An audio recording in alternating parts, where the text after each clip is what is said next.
Quelle est la suite après la mort? Y a-t-il une vie après la mort? Que devient une personne après la mort? Quel message la vie et la mort veulent-elles nous transmettre? Ceux qui ont vécu une expérience de mort imminente, Amy, disent que l'être humain n'est pas une entité limitée par son corps. Nous devons comprendre que nous sommes des êtres matériels avec un corps et un esprit, mais aussi des êtres spirituels. Bonjour, et bienvenue à Toucher l'âme. De nombreux scientifiques sont sceptiques quant à l'au-delà. Cela s'explique par le fait que les récits de personnes ayant vécu une Amy présentent certaines similitudes, mais ne sont pas entièrement identiques. Les personnes religieuses racontent souvent avoir vu Dieu ou la Vierge Marie lors de leur Amy, tandis que ces cas sont plus rares chez les personnes non religieuses. Et comme elles ne peuvent prouver leur expérience que par des mots, les gens ne croient pas ce qu'elles racontent. La raison en est que personne ne peut le prouver clairement. Il ne s'agit donc que d'histoires que chacun peut inventer. Cependant, de nombreux médecins et scientifiques étudient également la mort et l'âme. Certains ont commencé leurs recherches après avoir eux-mêmes vécu une Amy, tandis que d'autres ont commencé leurs recherches parce que les témoignages de leurs patients, diagnostiqués comme décédés mais revenus à la vie, étaient trop similaires. Comment percevez-vous la mort? Je me souviens avoir lu une citation qui disait que la mort est comme se débarrasser d'une enveloppe. On dit que lorsqu'une personne traverse de nombreuses vies et se débarrasse d'une enveloppe après l'autre, il ne reste finalement que l'âme pure. C'est comparé au processus de transformation d'une chenille en papillon. On dit que les nombreuses vies que nous menons sont finalement un processus de transformation en papillon.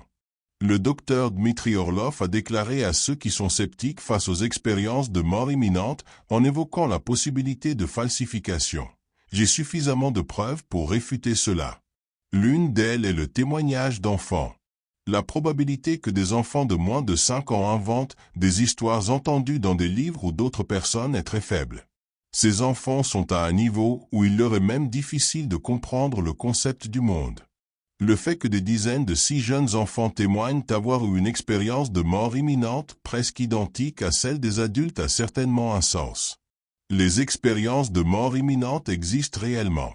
J'ai vu de nombreux cas où des personnes sont devenues plus matures grâce à ces expériences. Je voudrais partager une partie du contenu du livre du docteur Dmitri Orlov, Ce qui se passe après la mort. La conscience persiste après la mort. Comment pouvons-nous comprendre cela? Tout d'abord, voyons si la conscience peut fonctionner au moment de la mort d'un point de vue médical. Dans de nombreux cas, les expériences de mort imminente sont accompagnées d'un arrêt cardiaque avant le décès. Lorsque le cœur cesse de battre, l'approvisionnement en sang du cerveau s'arrête immédiatement. Après 10 à 20 secondes dans un état où le cerveau ne reçoit plus de sang, les ondes cérébrales, qui mesurent l'activité électrique du cortex cérébral, la partie externe du cerveau responsable de la pensée consciente, deviennent plates. Étant donné que le cortex cérébral est responsable de la pensée consciente, il serait impossible d'avoir une expérience claire, systématique et consciente à partir de ce moment. Même si les ondes cérébrales sont plates et que l'activité électrique peut se produire dans la partie inférieure du cerveau, il n'y a aucune possibilité de prendre conscience d'une expérience claire et ordonnée, comme le décrivent les personnes ayant vécu des expériences de mort imminente.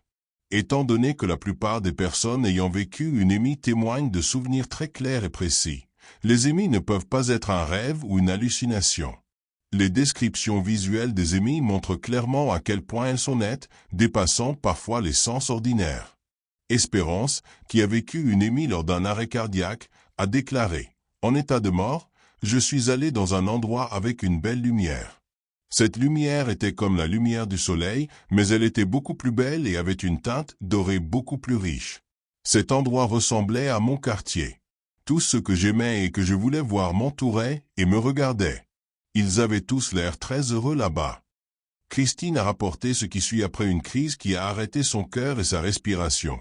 Il y avait une lumière blanche, brillante, et quand j'ai décidé d'aller vers cette lumière, je m'y suis retrouvé instantanément et j'ai pu la toucher.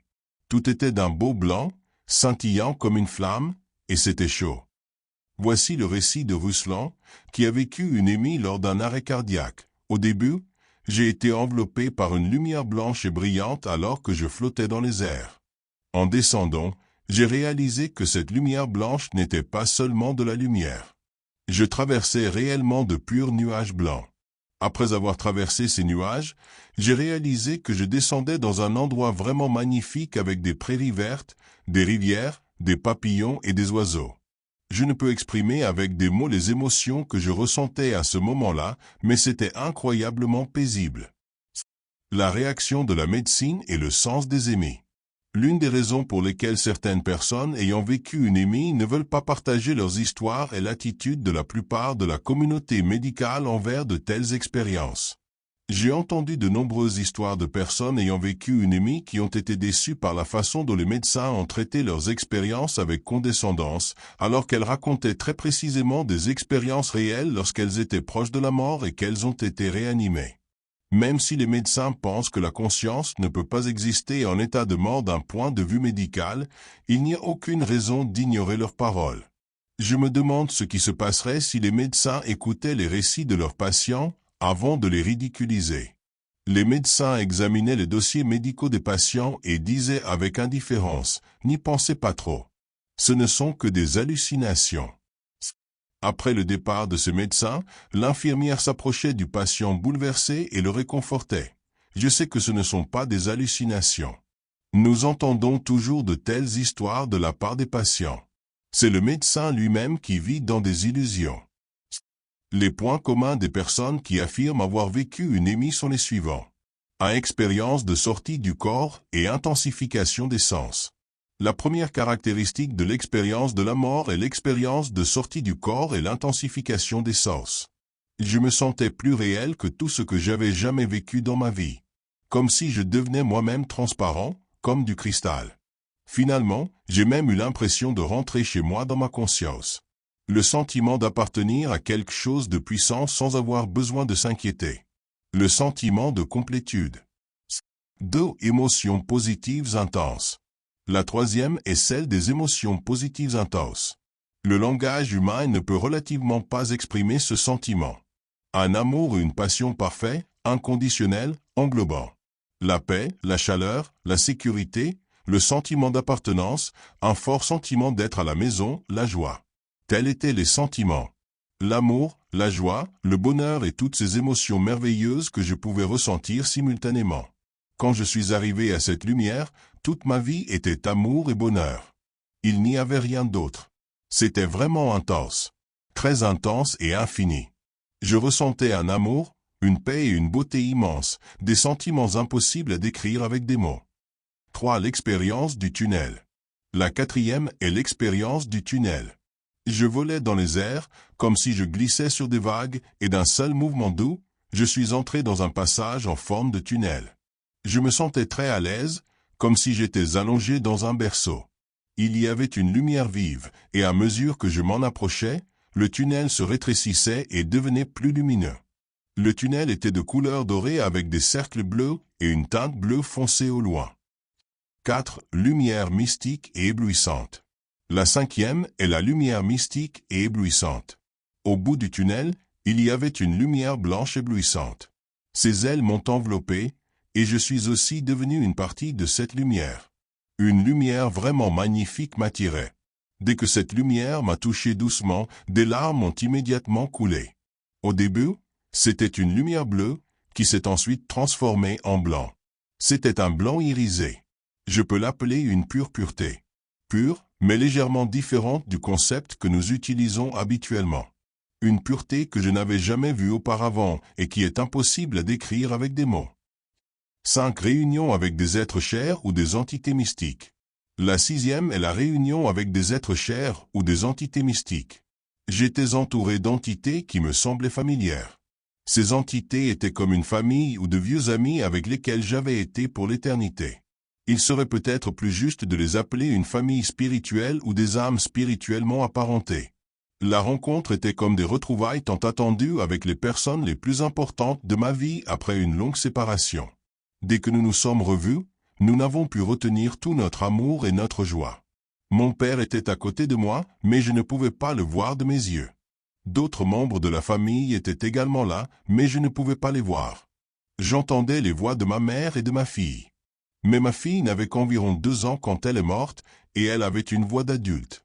Néanmoins, j'ai tout de suite su que c'était la voix de ma fille. Elles m'ont appelé par mon nom, et mon corps s'est déplacé très rapidement, comme si je volais sur un courant d'air. Alors que je me déplaçais rapidement, comme si je volais au gré du vent, j'ai immédiatement vu une lumière très vive, puis une plage, puis j'ai vu ma mère et ma fille debout sur la plage. Ma fille avait déjà grandi. 6 changements des concepts de temps et d'espace. La 7e est le changement des concepts de temps et d'espace.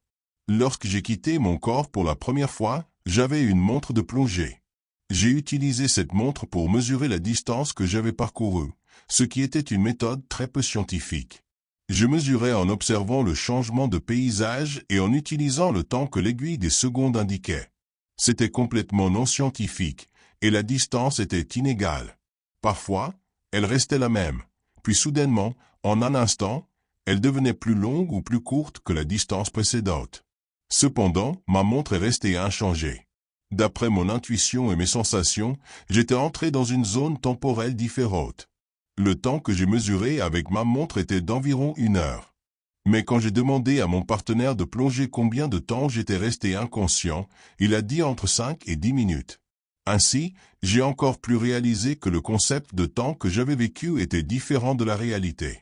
Malgré un laps de temps si court dans ma vie, j'avais l'impression d'avoir vécu énormément de choses.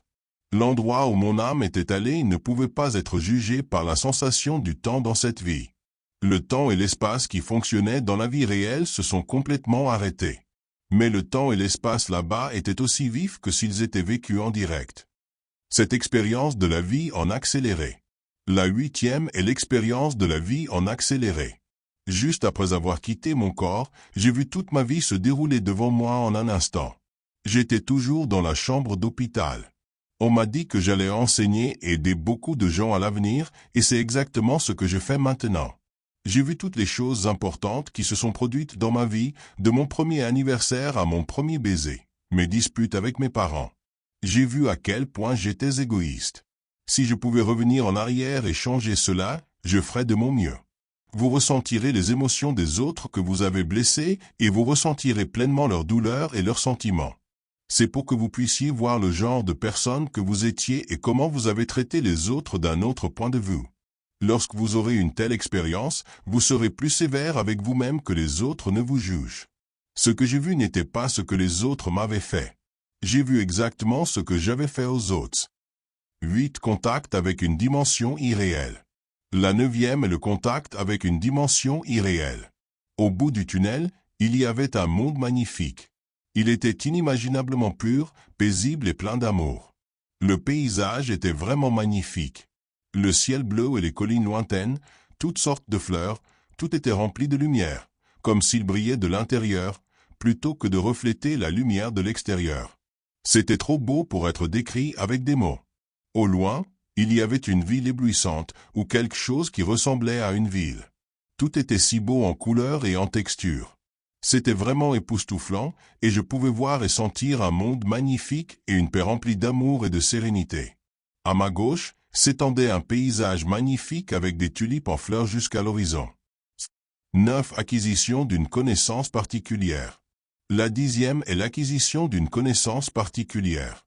Quand j'ai regardé dans les yeux de cette entité, j'ai vu tous les secrets de l'univers. J'ai juste regardé dans les yeux de cette entité pendant un instant, et j'ai compris comment tout bouge. Tous les secrets de l'univers et la connaissance de chaque temps, de chaque chose. J'ai compris que ces gouttes colorées étaient les expériences de toutes les personnes qui ont jamais vécu. Ces expériences existaient individuellement, mais étaient liées en un tout. Le tout est la somme des connaissances sur tout. 10. Rencontre avec une frontière ou une barrière. La 11e est la rencontre avec une frontière ou une barrière. Il semblait que le temps s'écoulait lentement d'un côté de la frontière. De l'autre côté, le temps s'écoulait plus vite. Devant moi, il y avait une porte d'où venait de la musique. À l'intérieur, les gens s'amusaient beaucoup et faisaient la fête. Je savais que c'était ma maison. Et j'ai accepté ce fait. J'ai aussi accepté qu'une fois entré, je ne pourrais plus sortir. J'ai atteint le moment où j'ai senti que je devais décider si je devais revenir à la vie ou continuer à plonger dans la mort. Mon meilleur ami, décédé d'un cancer il y a 2 ans, était là. Il m'a dit que je pouvais aller où je voulais, mais que si j'allais plus loin, Je ne pourrai plus revenir. Tu as atteint la fin. C'est la limite. Finalement, lorsqu'il a été décidé de revenir à la vie, mon ami a de nouveau dit, « Maintenant, reviens et vis ta vie pleinement et sans peur. » 11. Retour volontaire ou involontaire. La 12e est le retour volontaire ou involontaire. Je me souviens avoir regardé quelqu'un et avoir demandé à l'être à côté de moi, « Pourquoi ne me laissez-vous pas mourir ?» À l'époque, je ne savais pas que c'était mon propre corps. Alors l'être a dit d'une voix autoritaire, « Maintenant, tu dois revenir. » C'était une voix douce et calme. J'étais très en colère parce que je ne pouvais pas le faire, car je voulais tellement rester là-bas. Amour pur. C'est ce que je peux exprimer de cet être et de cet endroit. J'ai quitté cet endroit. J'ai protesté, mais ils m'ont finalement renvoyé. Maintenant, je suis revenu à la vie et je sais que le but de ma vie est de partager les connaissances que j'ai vécues avec les autres en ressentant le paradis dans le présent. Mais je pouvais choisir entre revenir à la vie ou continuer à plonger dans la mort. Je savais que ce n'était pas encore le moment, mais je pouvais choisir. Si j'avais choisi la mort, je n'aurais pas expérimenté les nombreux dons qui accompagnent le reste de la vie. Je voulais savoir si je devais retourner dans un corps si gravement blessé que les organes avaient déjà perdu leur fonction, si je choisissais la vie. Mais j'ai appris que si je choisissais la vie, mon corps se rétablirait très rapidement. J'ai appris qu'il se rétablirait en quelques jours seulement, et non en semaines ou en mois. Marc, qui a survécu à la mort, a déclaré que son attitude face à la mort avait changé. Marc a dit qu'il se souvenait de sa vie comme s'il regardait un film dont il était le personnage principal. Marc a décrit son expérience comme suit. J'ai également eu une expérience que l'on appelle souvent une vue panoramique de la vie devant les yeux, ou une expérience de révision de vie. Ce n'était pas seulement une liste objective de scènes, mais je ressentais simultanément de nombreuses émotions liées à la façon dont j'avais vécu, à ce que j'avais fait. Contrairement à la vie réelle, je pouvais ressentir de l'empathie pour les sentiments des autres personnes qui apparaissaient dans ma vie. Parmi elles, le sentiment le plus fort était celui de ma mère. J'ai été adopté enfant. J'étais un vrai voyou. Enfant, je me battais avec d'autres enfants, et en grandissant, je buvais de l'alcool et consommais de la drogue. Je volais aussi. Mes notes scolaires étaient terribles et je commettais d'innombrables actes cruels qu'un voyou ou un père pouvait commettre. Je maltraitais aussi les animaux. Si je listais tout cela, il n'y aurait pas de fin. Mais toutes les émotions des personnes liées à ces actions m'étaient transmises dans leur intégralité. J'ai été tellement surpris lorsque j'ai ressenti les émotions de ma mère. J'ai ressenti exactement les émotions que ma mère a ressenties lorsqu'elle a appris ma mort. Ma mère ressentait une douleur immense et déchirante. Toutes les émotions des innombrables mauvaises actions que j'avais commises s'y mêlaient. J'ai aussi senti que finir ma vie si vite, sans rien faire de bon, était la plus grande tragédie. J'avais le fort sentiment qu'il restait des choses inachevées dans ma vie. Leçon de l'expérience de la révision de vie. Une des leçons importantes que l'expérience de la révision de vie apporte est que nous n'emportons que deux choses avec nous lorsque nous mourons, l'amour et la connaissance. Par conséquent, l'expérience de la révision de vie est le facteur le plus puissant de changement pour la personne ayant vécu une émie. Les personnes ayant vécu une émie ont l'occasion de revenir sur leur vie et leurs erreurs et d'évaluer leur vie. Elles réalisent également à quel point les choses qu'elles considéraient sans importance à l'époque étaient importantes pour les autres. Elles réalisent également qu'elles se mettaient en colère pour des choses sans importance ou qu'elles s'attachaient trop à des choses insignifiantes. De nombreuses personnes rapportent que ce dont elles se souvenaient était plus des émotions que des événements.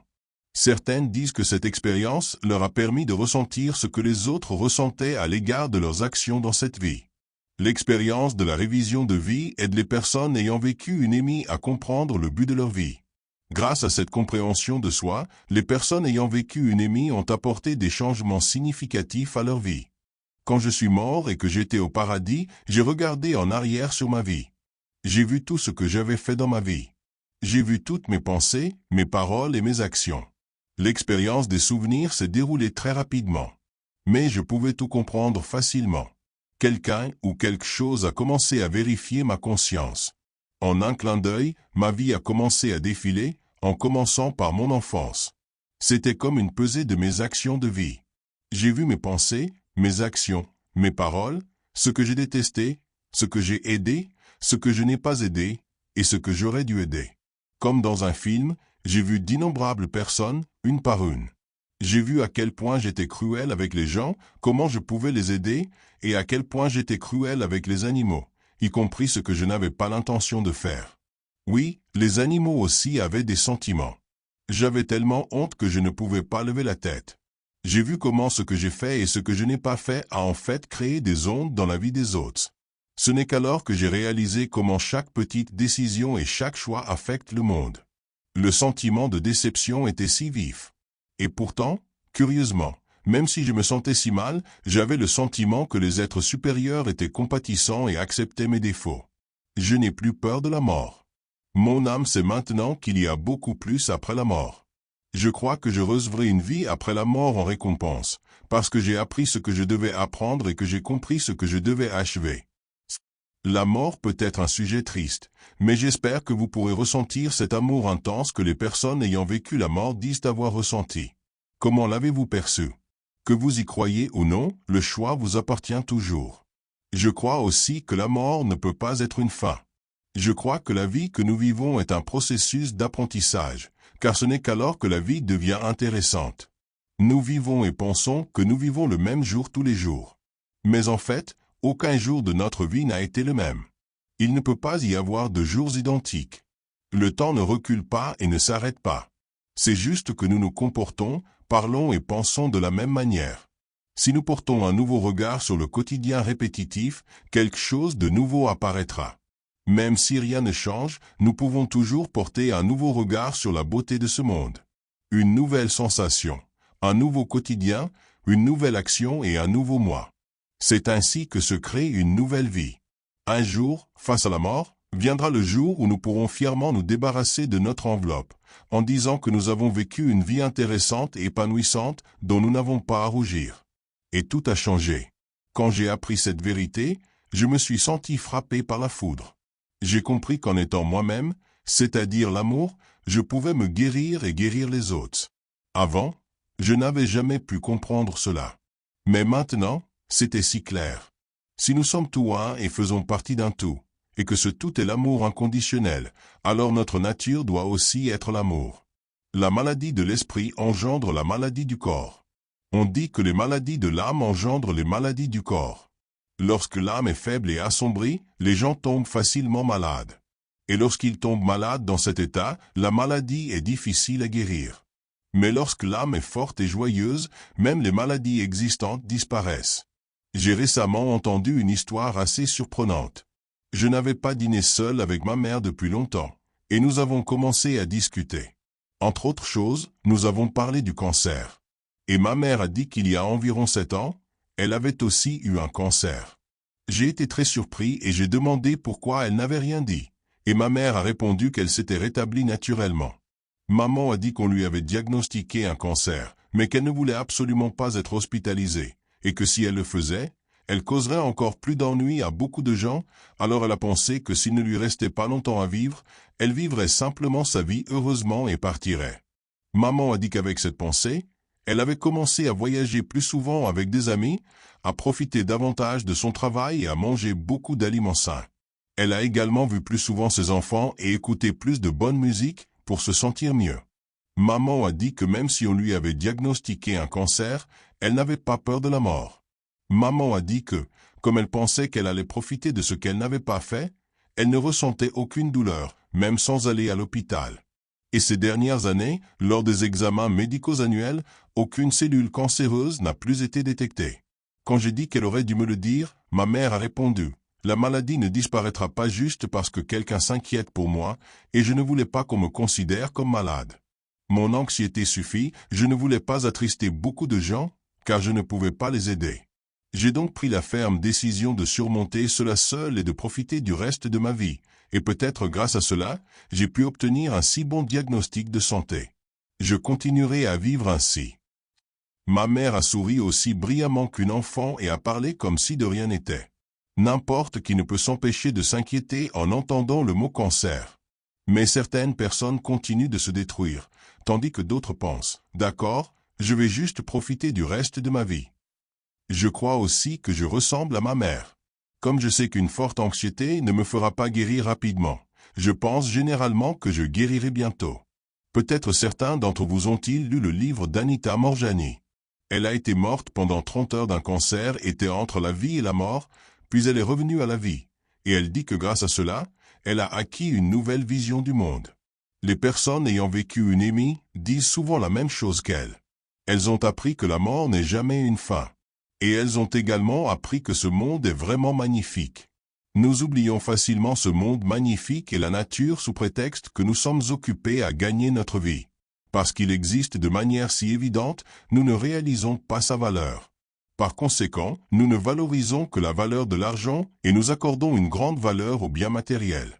Mais les films consacrés à l'état de la nature détruite transmettent également un message important.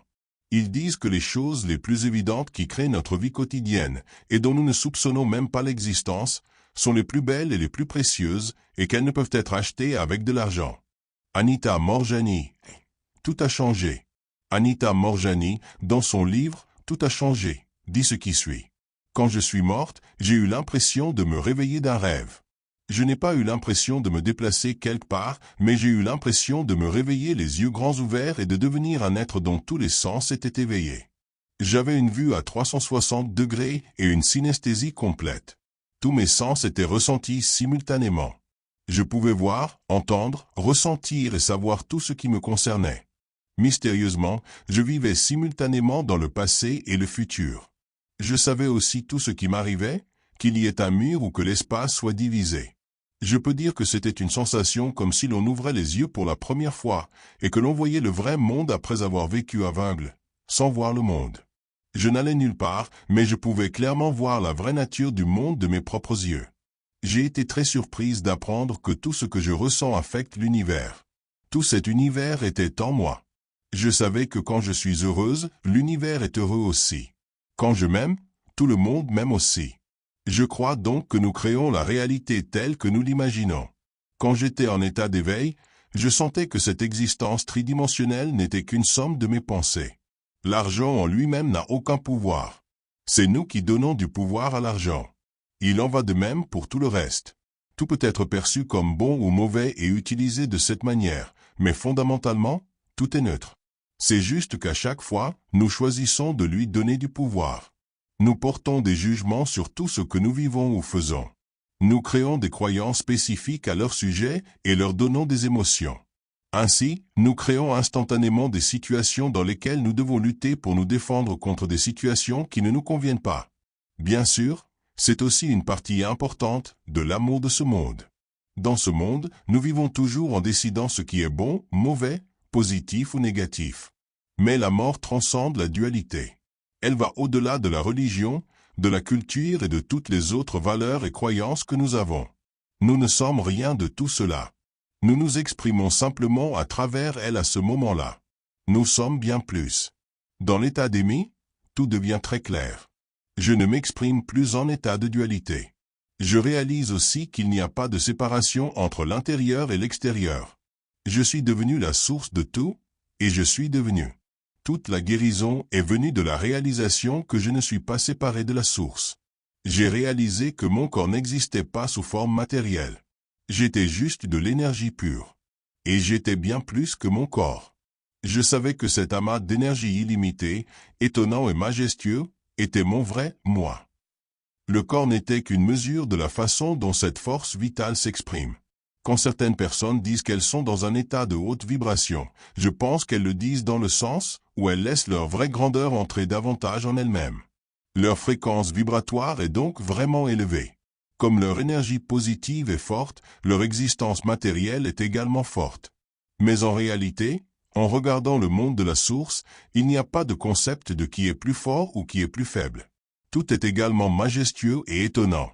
Cependant, il semble que nous ayons toujours le choix de la mesure dans laquelle nous allons exprimer cela à travers le corps que nous avons dans la dimension actuelle du monde.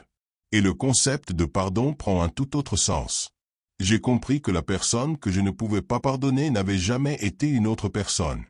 J'ai réalisé que je ne pouvais pas me pardonner à moi-même.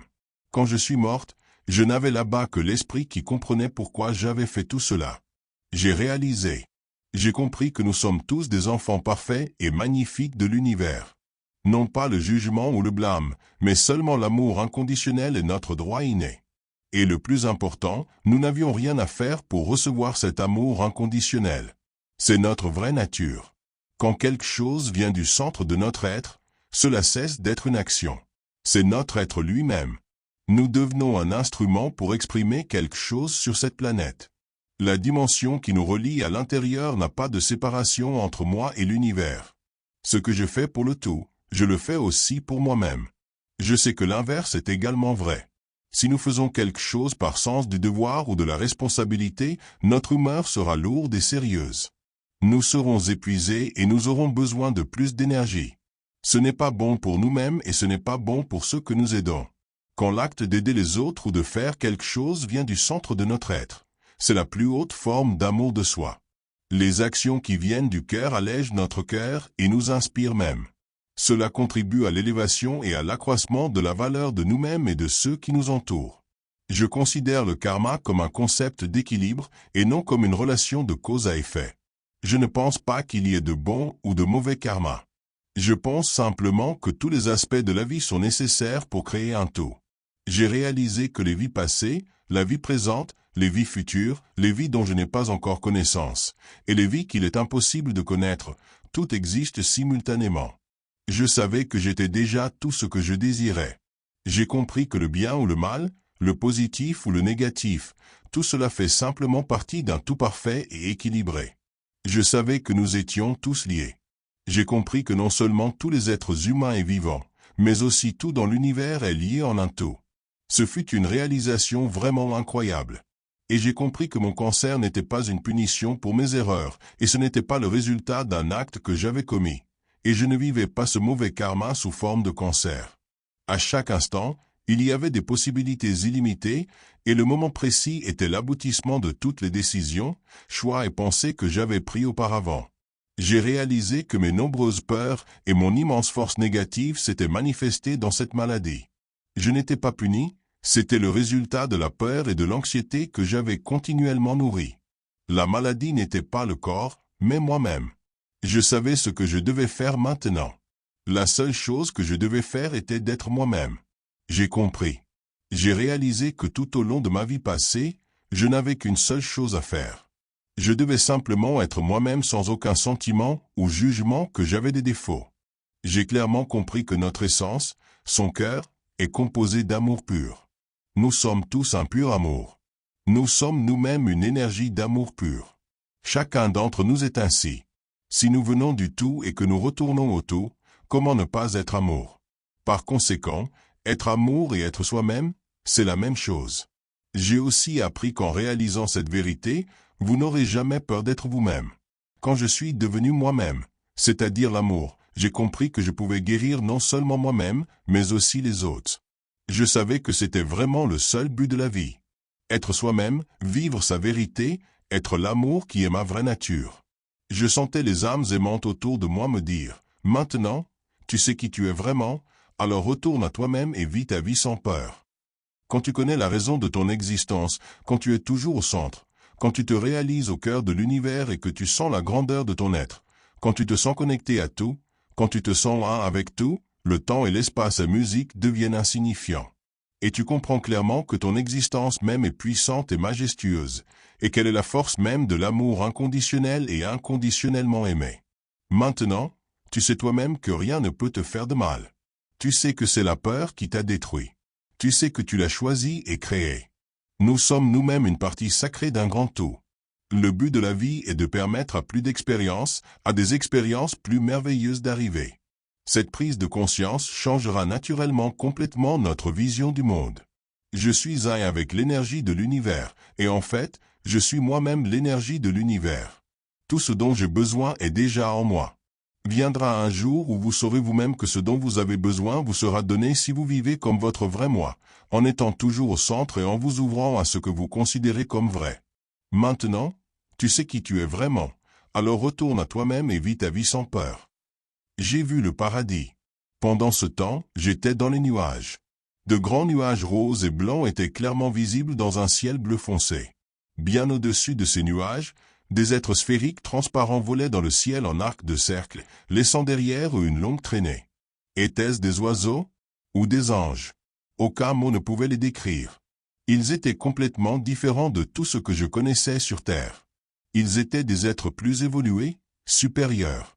En tant que spécialiste en neurosciences, je disais ceci avant de vivre moi-même l'arrêt cérébral. Le cerveau n'est qu'une machine qui crée la conscience. Quand la machine tombe en panne, la conscience s'arrête aussi. C'est comme si vous débranchiez la prise de courant, la télévision s'éteint. Peu importe le plaisir que vous avez eu à regarder l'émission se terminera. Mais quand j'étais dans le coma, mon cerveau ne fonctionnait pas seulement mal. Il ne fonctionnait pas du tout. La plupart des émis, selon les rapports, se produisent lorsque le cœur s'arrête. Mais dans mon cas, c'est le cerveau qui s'est arrêté. La conscience, confrontée à un monde de conscience totalement indépendant, séparé des limites du cerveau physique, a elle-même réalisé que la conscience ne s'arrête pas lorsque le cerveau s'arrête. Mon expérience indique que la mort du corps et du cerveau n'est pas la fin de la conscience. Elle montre que l'expérience humaine se poursuit au-delà de la tombe. L'endroit où je suis allé est réel. Notre vie ici, en ce moment même, était l'endroit qui était encore plus réel. Ayant ressenti cela, j'ai encore plus apprécié cette vie que jamais. Parce que j'ai pu voir le vrai contexte de la vie. Bien que ce soit vraiment difficile à savoir tant que nous sommes vivants, notre vie n'est pas dénuée de sens. C'est vraiment le cas. À l'époque où mon cerveau ne fonctionnait pas, j'étais dans les ténèbres. C'était des ténèbres sans lumière. La conscience existait, mais sans identité propre. Je n'avais pas de corps. Mais j'étais juste là. Dans l'obscurité, avec un pouls et un battement, j'existais sans corps. Je n'ai aucune idée de combien de temps j'y suis resté. Il est absolument impossible de décrire précisément la sensation d'arriver dans un endroit où il n'y a pas de concept de temps, tel que nous le vivons au quotidien. Je me sentais comme une taupe ou un ver de terre enfoui profondément dans le sol, mais possédant la capacité de voir les racines et les arbres entrelacés autour de lui. Au moment où j'ai demandé « Où dois-je aller ?», quelque chose de nouveau a éclaté des ténèbres. Ce n'était ni froid, ni mort, ni sombre, mais quelque chose de complètement opposé. Même si j'essayais toute ma vie, je ne pourrais pas vous montrer correctement l'essence qui m'est venue, ni décrire à quel point elle était belle. Alors qu'elle tournait lentement, de fines traînées de pluie dorée et immaculée tombaient au gré du vent autour de moi, et l'obscurité autour de moi a commencé à se désintégrer et à s'effriter. Puis a commencé à se faire entendre le son le plus magnifique et le plus mélodieux, plus beau et plus vivant que toute musique que j'ai jamais entendue. La lumière se rapprochait de plus en plus, tourbillonnant autour de moi et émettant des rayons de pluie d'un blanc pur. En regardant de plus près, j'ai remarqué que la couleur dorée était partout dans les rayons de lumière. Puis, du centre de la lumière, quelque chose d'autre est apparu. C'était une ouverture. Je ne regardais pas la lumière tourbillonnante, mais j'étais à l'intérieur de cette ouverture. Au moment où j'ai compris cela, j'ai commencé à m'élever. Et très rapidement. Je suis instantanément entré dans cette ouverture et me suis retrouvé dans un monde complètement nouveau. C'était le monde le plus étrange et le plus beau que j'ai jamais vu. En bas s'étendait un paysage pastoral. Cela ressemblait à une terre verte et luxuriante. Non, c'était la terre. Mais en même temps, ce n'était pas la terre. C'était comme si mes parents m'avaient amené dans un endroit où j'avais vécu plusieurs années quand j'étais très jeune. J'ai ressenti la joie de revenir ici. Je volais. J'ai vu des arbres, des champs, des ruisseaux, des cascades et des enfants qui riaient et jouaient. La chaleur de la vie des fleurs et des arbres qui s'épanouissaient autour semblait se faire sentir partout. Un monde de rêve incroyablement beau, mais ce n'était pas un rêve. J'étais sûr que cet endroit où je m'étais soudainement retrouvé était une réalité tangible. C'est comme sortir d'une salle de cinéma sombre après avoir regardé un film assez intéressant, et être accueilli par un après-midi d'été chaud, vibrant et lumineux. Le sentiment que l'on ressent à ce moment-là, en respirant cet air et en sentant ce soleil, c'est 1000 fois le regret d'avoir gâché un si beau temps dans une salle de cinéma sombre. Message de l'entité supérieure. Une femme s'est approchée de moi. Les vêtements de la femme étaient simples, mais la couleur était très forte, vivante. Son regard dépassait tout cela, au-delà de tous les types d'amour que nous expérimentons sur Terre. C'était quelque chose de plus vrai et de plus pur, d'un ordre supérieur. Elle n'a utilisé aucun mot, mais elle m'a parlé. Le message a traversé moi comme le vent, et j'ai immédiatement compris que c'était la vérité. Ce message, dans notre langue, se composait d'environ 3 parties. Vous êtes sincèrement aimé et apprécié. Pour toujours. Vous n'avez rien à craindre. Vous ne pouvez pas faire d'erreur. En entendant ces mots, un immense soulagement, comme une vague gigantesque, m'a envahi. C'était comme si on me remettait les règles du jeu appelé vie, auquel j'avais joué toute ma vie, sans en comprendre le moindre élément. Nous vous montrerons beaucoup de choses ici, mais finalement vous reviendrez. J'étais curieux de savoir où je reviendrais. Je ne suis pas un sentimental naïf. En tant que médecin, je sais ce que c'est que de lutter pendant plusieurs heures sur une table d'opération, mais de ne finalement pas sauver le patient. Je connais la douleur. Je connais le chagrin de perdre un être cher. Je suis celui qui voit clairement la différence entre l'illusion et la réalité. Je sais que ces expériences dont je vous parle ont été les expériences les plus réelles de ma vie. Il n'y avait pas de séparation là-bas. Tout était distinct, mais en même temps, c'était une partie de tout le reste. Où suis-je? Qui suis-je? Pourquoi suis-je ici? Chaque fois que je posais ces questions, la réponse venait instantanément, comme une vague s'abattant sur moi, avec une explosion de lumière, de couleurs, d'amour et de beauté à la fois. J'ai compris la réponse immédiatement sans difficulté. Analogie avec le fœtus dans l'utérus. Étrangement, la situation ressemblait alors à l'existence d'un fœtus dans l'utérus. Le cordon ombilical le relie à la mère, qui est partout, mais invisible pour le fœtus. Ici, la mère est Dieu, le Créateur, la source de tout ce qui existe dans l'univers. Cette entité était si proche qu'il semblait qu'il n'y avait aucun espace entre moi et la source. En même temps, je sentais à quel point j'étais petit par rapport à l'immensité infinie de cette entité. La voix de cette entité était chaude et, étrangement, très personnelle.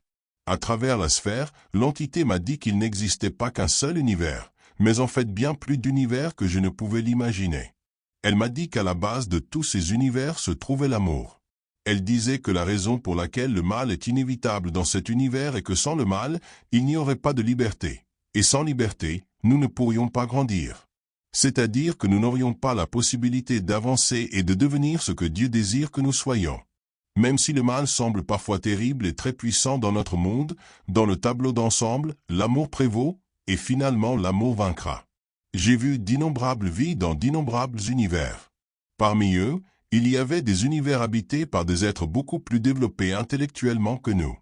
Même dans les dimensions supérieures, la cause et l'effet existent, mais ils dépassent nos conceptions.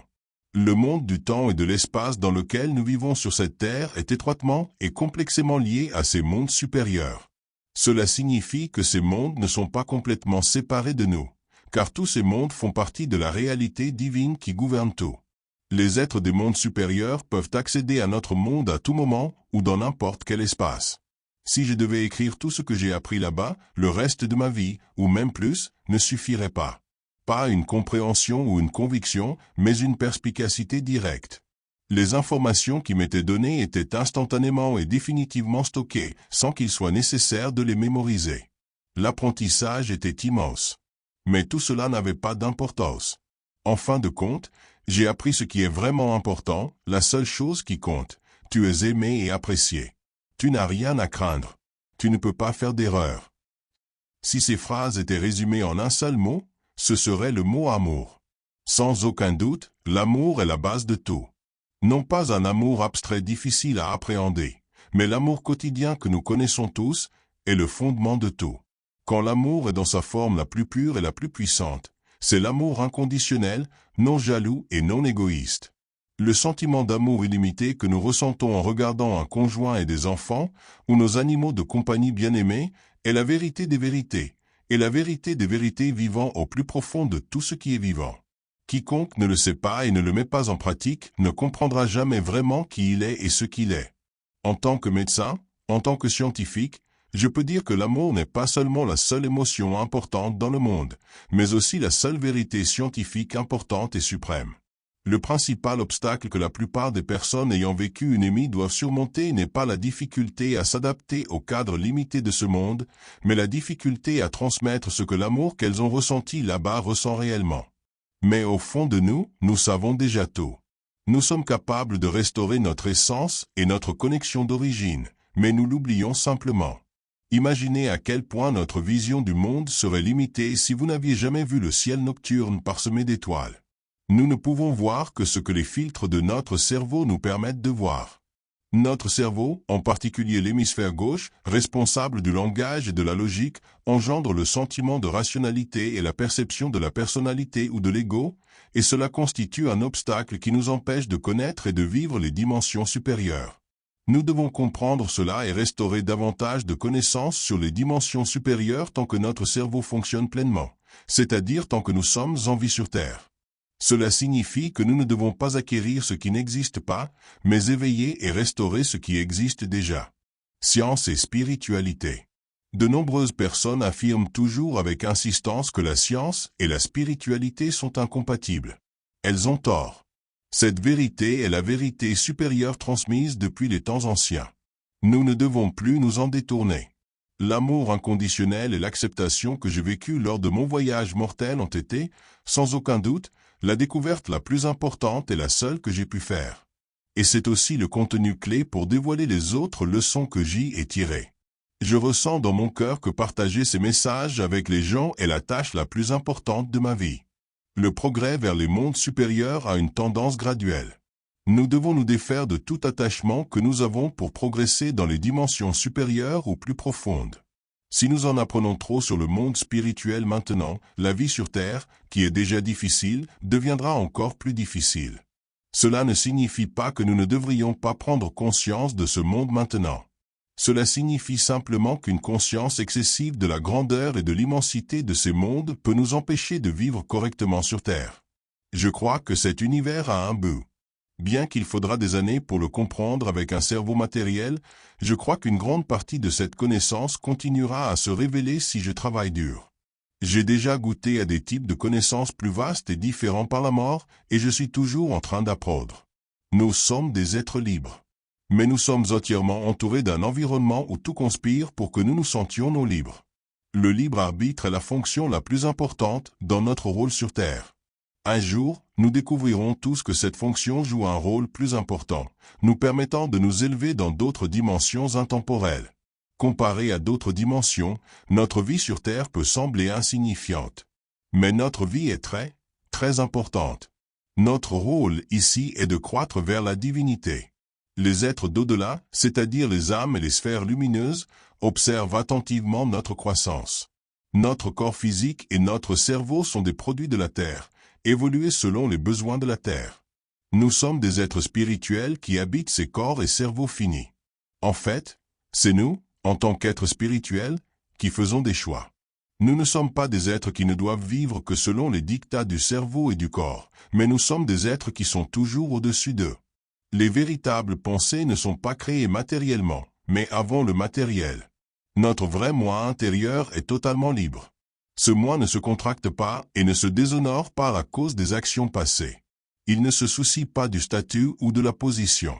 Il ne ressent pas le besoin de construire son moi par la gloire, la richesse ou les réalisations, car il sait bien qu'il n'y a pas besoin de craindre le monde matériel.